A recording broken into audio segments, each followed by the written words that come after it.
In this video, I want to look at the formal definition of function. Now, in your previous math courses, you've always thought about functions as rules. F of x is equal to x squared. And you've learned how to do such things as graph them. If that is the rule for f, then its graph looks like a parabola. But in abstract algebra, we need a more rigorous and more fundamental definition than just this intuitive notion that a function associates one number with another number. So I want to go through the formal definition of function. And let's see what it looks like. First of all, it's going to involve some sets. We say f is a function from set A to B if and only if we have the following kinds of things. For every single element in A, so for all little a inside capital A, there exists a unique B inside capital B such that f takes or maps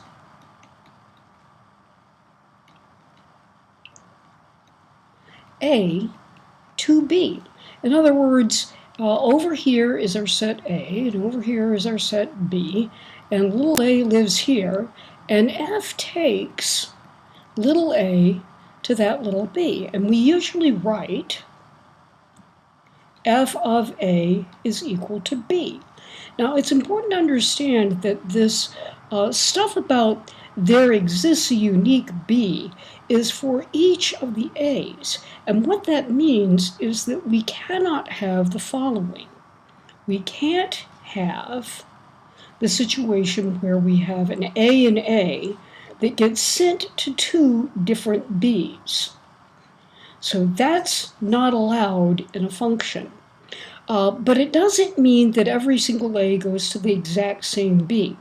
The vertical line test in high school is basically saying you can't have this kind of a thing. Now, there is a lot of vocabulary associated with functions, and that's what I want to look at next.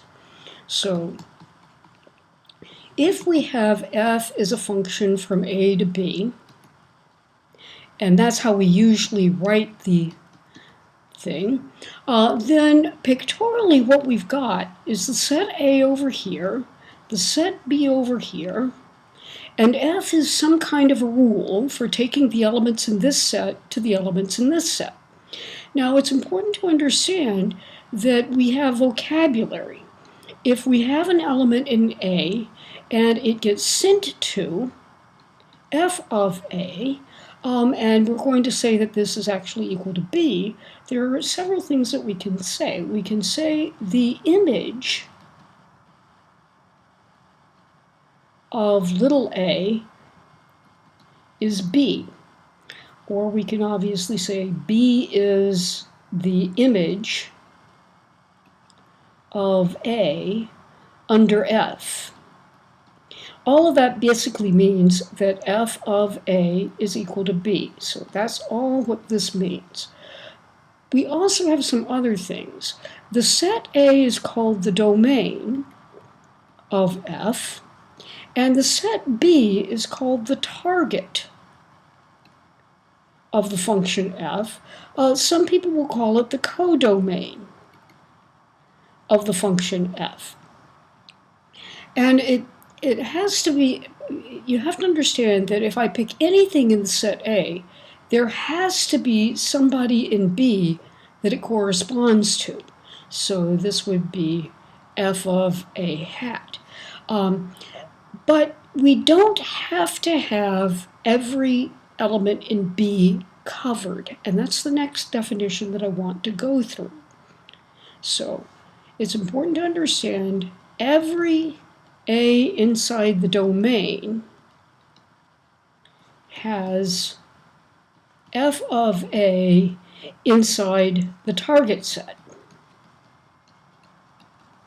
But we can also have a situation where we have f going like that, and there's a b over here that is not the image of any particular a. So it is okay for there to be a b inside my target set B such that B is not equal to f of A for any A inside set A. In this kind of a case, we say that f is not onto set B. Not onto means that there are elements in set B that didn't get mapped to. It's important to understand that we sometimes do want to specify the subset of B that is actually the answers, and I want to look at that. And so we define a set called the range of F, or the image of F, as all of the B's in B such that there exists an A in A with f of A equal to B. In other words, the image or the range of a function is the set of answers. And so pictorially what we've got is the domain lives here, the target lives here, and inside the target, you've got the image.